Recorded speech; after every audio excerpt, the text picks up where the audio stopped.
I have about 4 samples of which I will share all of them here. So just be taking note of each of these CV, how I structured them, because it will be very, very helpful to you. So I'm just exposing my word and some of the things I have been able to use to achieve some admissions and scholarships. So I'm not hiding any information. It's now left for you to grab it and make use of it. So this first one, you will see where I wrote my name, the address, phone number, my email. Like I said before, the Google Scholar, ResearchGate, and LinkedIn.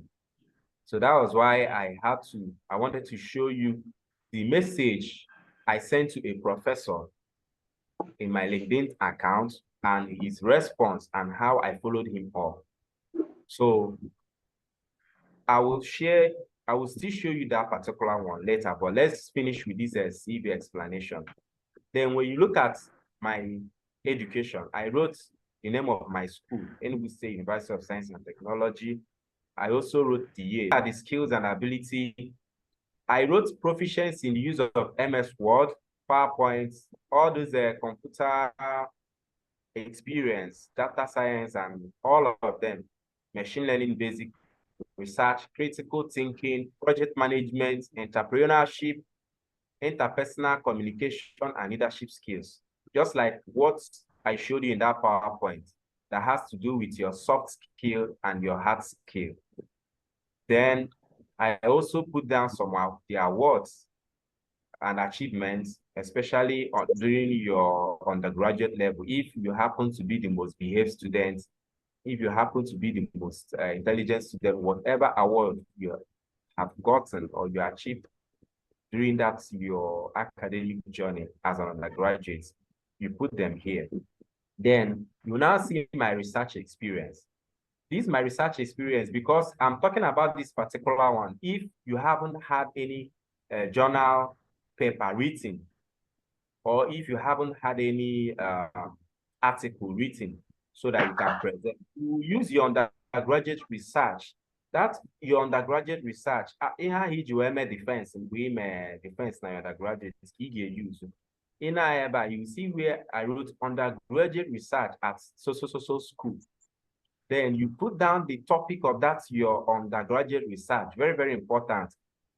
Group design of a pilot plant, because it wasn't an individual project design, it was a group. So you have to specify, maybe you guys are 2 or 3. Group design of a pilot plant for production of 1 million layers of biodiesel. Put down the name of the project topic and also the supervisor who supervised that your project, because they might actually reach out to that your supervisor to ask your supervisor if you as a student understood that particular project research. Then if there is any other research you have done, whether published or unpublished, you just put them here. That is some kind of thing that will give you an edge, because they're trying to know if you have had any written paper experience. Some school will ask you to send a proposal sample before they will even start listening to you. So if you now tell them that you don't know how to write a proposal sample, that means your undergraduate level, someone wrote that project for you. Even if someone wrote that project, at least you should know and also read and understand the introduction, literature review, methodology, your results and conclusion. All of these things, they have steps, so you must know them and know how to work out these things very, very, very well. Then the other one is your publication. Like I said, if you haven't had any journal experience or whatsoever, you use your undergraduate. Here you will see big engineering thesis or dissertation. So you have to put down that project topic you have done as one of your publications. But this particular person have already published this publication. That was why you are seeing the name here. And even if you have sent out your journal or article out to any newspaper or any media house, you also need to put them here because it's something that you have actually done. Because writing give an edge when they know you understand the terminology of how to structure some information. It also show them that you know what you are doing. Then breaking down that undergraduate thesis, you have to build up your abstract because that abstract has a summary description of what you have done. In any journal publication, the first thing a reader that captures the reader's mind is the abstract. If you want to know what that particular journal article is talking about, when you read the abstract will tell you the introduction, a brief introduction of that particular journal. Will also tell you the what again? There is this thing we normally look out for when you are writing a research. I've forgotten, but I think that has to do with the defined area you will carry out your research. It also captures in this abstract. Then the next thing is your conclusion, your results, and your results and data you generated from that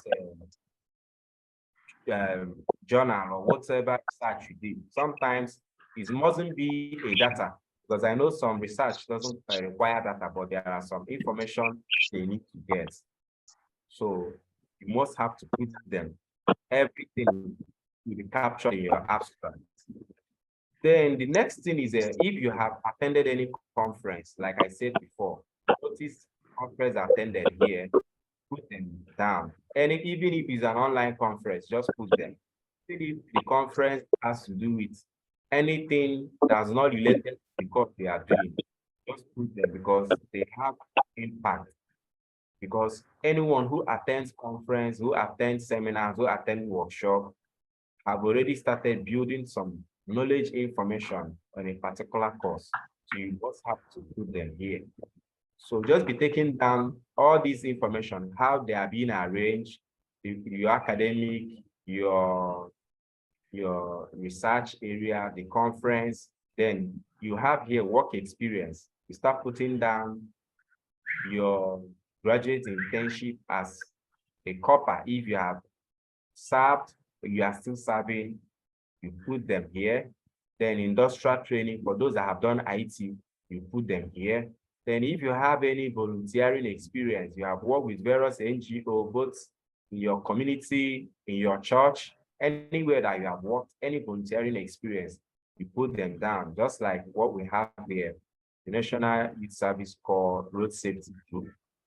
You put them here. Kayode Alabi Leadership Career Initiative, put them. These are some of the volunteering experience. Sometimes you might put down the name of that volunteer, that NGO, because sometimes you might have about 20 or 30 NGO you have worked with. Instead of breaking down the names, instead of breaking down your job description there, you just put down their name. But because you don't have much, you only have 2 or 3, you can also explain maybe in 2 sentences of your job description there to also increase your chances. Then you put certifications, certificate you have acquired in some of the trainings you have also attended. It also gives you a bigger opportunity because certification is not just a paper, it's also a training on its own. After that training, certify you that you are this in a so field. Very, very important. Then if you are also gone for leadership experience, you also put them. You also gone for any, you have been a member of any professional body, maybe Nigerian Society of Mass Communication, Nigerian Society of Accountancy, this one, that one, you also put them. Maybe Nigerian Society of Literary Studies or Linguistic Units, any professional body you belong, whether as a student member or you're no longer as a student, when you join them. You're no longer a student when you join them. Just put those professional, but they are very, very important. Then you also remember to put your hobby. That is some kind of, they say all works and no play makes Jack a dull boy. So you have to tell them there are some things you do during your visual time. You are not just a bookworm. Then you put your referees. Like I said, they should be in a professional field, mostly academics, because you are doing something that has to do with academic. So you have to add maybe professor, put their department, put their phone number, put their email, and same thing goes. So these are one of the sample. This one is one. So let's move to the other. Now, when I have done my master, the first one is for undergrad, for a fresh graduate. So yeah, I want you to start seeing the difference between an academic CV that captures a fresh graduate, an academic CV that captures someone that have done masters, maybe applying for PhD. These are a different thing altogether. So you won't mix up the CV pattern and the structure together. So this one is for someone who have done masters and is looking up to apply for a PhD. So this particular document is for someone who has already acquired masters and is applying for PhD. But you can still make use of this particular same masters to apply for another masters, maybe in another school. But it all depends if you have the same research interest that you have done, maybe your masters in Nigeria, but you want to navigate to another course in another institution abroad. So this particular one, you see, it also have the same structural pattern like the first one, which covers for fresh graduates. So if we are moving down, you see education, you put down the course you have done the year. You noticed before that the date was in my right, but currently it's in my left now. Are you noticing the changes? So you put down your master's program, your CGPA, the school, then you also put your master's title and specialization, the course you offered in your master's and your master's thesis, so that they will know the area they have actually covered and what you did. You also highlight your master's research areas or interests. You highlight them, just like what I wrote here: water quality and management, advanced hydrology, water supply, sanitation, and irrigation. So the reason why I'm using different courses to explain this thing is for you to understand. Like the other one, I used mass communication when I was explaining about statement of purpose, but this other one I'm using engineering. So it's just for you to know that every field you can infuse whatever information you want to in your CV. So it's not a skyrocket thing. It's something that you can apply. Then the second one has to cover the person's undergraduate program, the bachelor degree title and area of specialization. You also highlight the courses you did: rural water, sanitation, environment, hydrology, and all of those things. When you notice this Bachelor of Engineering and Masters, you will notice that they have similar highlights of same course interest. So if you are now applying for a PhD program, they will know that you have a deep knowledge of anything that has to do with waste management, water quality management, irrigation system development, and advanced hydrology. So this is what it is. Then you wrote your soft skill here: software proficient, skilled in handling software, just like the previous one we have done. Then you put down your research experience. So yeah, you were able to handle unit in school. Your role: research assistant in soil and water engineering laboratory.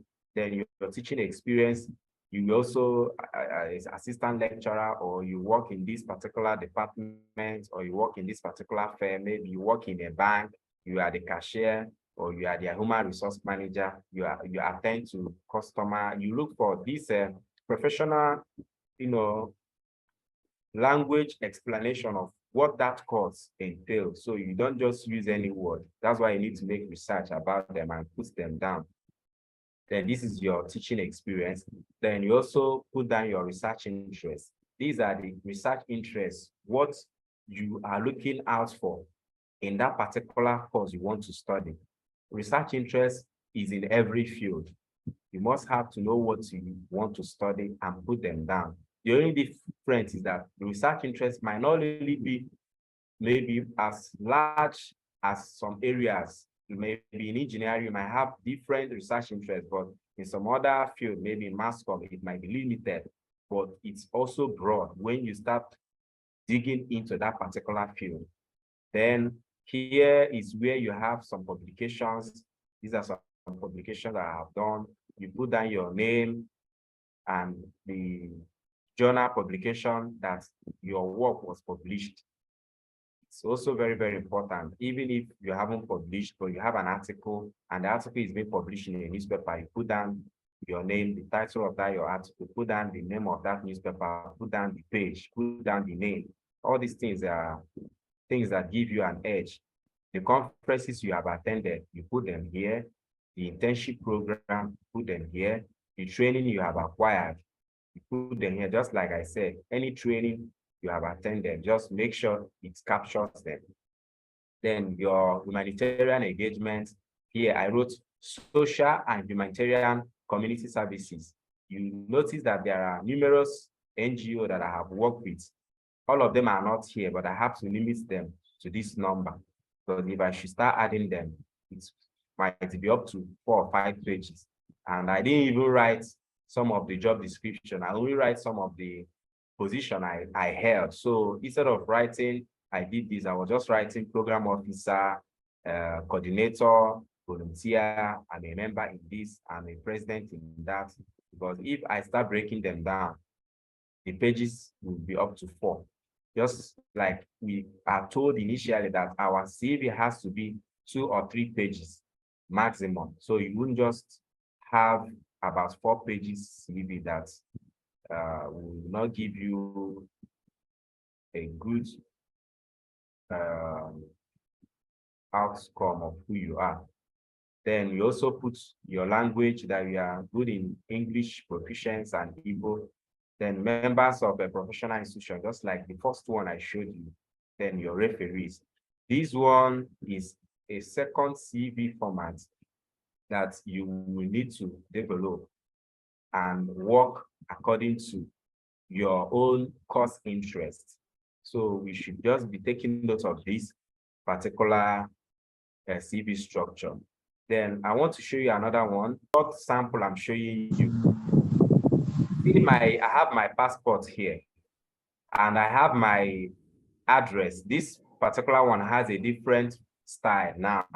You see my objective. In the other one, nothing like objective. I have my objective here. Then I have my education. So the same pattern the previous one have is the same pattern this one have here in my education. When you look at the educational explanation, you also see the highlights. You also see the software proficiency and certification. You also see my research experience. You also see my teaching experience. You also see the research interest. You see publication. You see conference. You see internship training.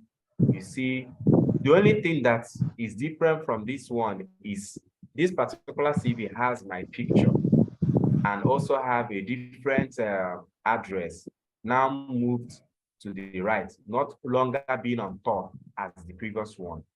So in academic CV, everything has to do with how do you want to package or structure your CV that whoever that see this your CV for the first time will be convinced to reach out to you and say, young man or young woman, I would like you to send your your other documents to us, or you should apply for this particular course. So this is what you need to take a look at. Then the other one, I think that one will be, I have used this particular sample of CV or pattern of CV to apply to schools for admission, and I also applied for some international organization like UN. The last training I did with UN, United Nations Training Research Institute, I used this sample of CV and they gave me a scholarship. So I was opportune to have a training with them. I think that was last year. So this particular CV can serve for academic CV and also can serve for other internship program, can also serve for other followership program. It all depends on how you put down your information. When you look at this, my own CV, you see my LinkedIn contact. I actually put it here so that they can see some of the things I'm doing that has to do with humanity or volunteering stuff.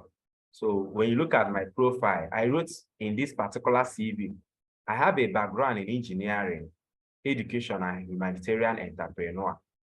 So even if the school wants to look into what I'm doing, they will see that these are some of the information I have in my own background. Then here, I also put down my work experience.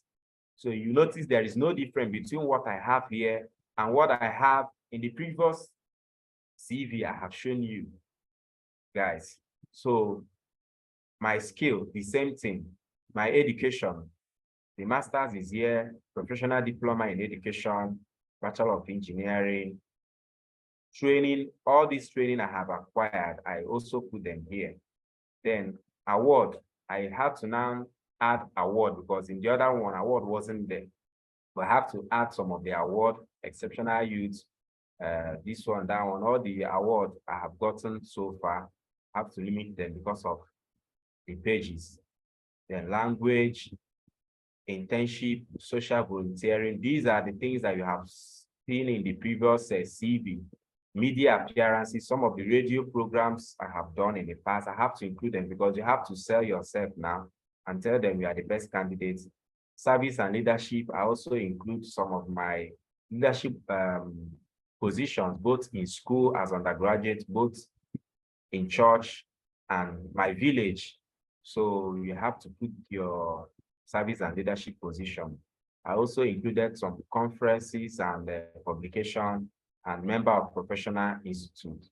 So if you noticed in this particular one, there is nothing like referee. So you see why there are different styles and formats for one to prepare his or her CV. So when you look at this whole CV that have been shown to you, it now left for you to say, okay, in all of this, which one will I adopt that will be much more better for me regarding or looking at the particular school or the particular course I want to study. We have seen for someone who is a fresh graduate, we have seen for someone who have done maybe first master's but want to do a second master's or PhD. Or I have seen someone who wants to send his or her CV to some international body for followership, for mentorship, for anything. So you need to have them. So not just having one pattern of CV, but having as many as you can, but all of them should be narrowed or tilled down to a particular course that has to do with what you have in mind to achieve. Because what we are talking about here is academic CV.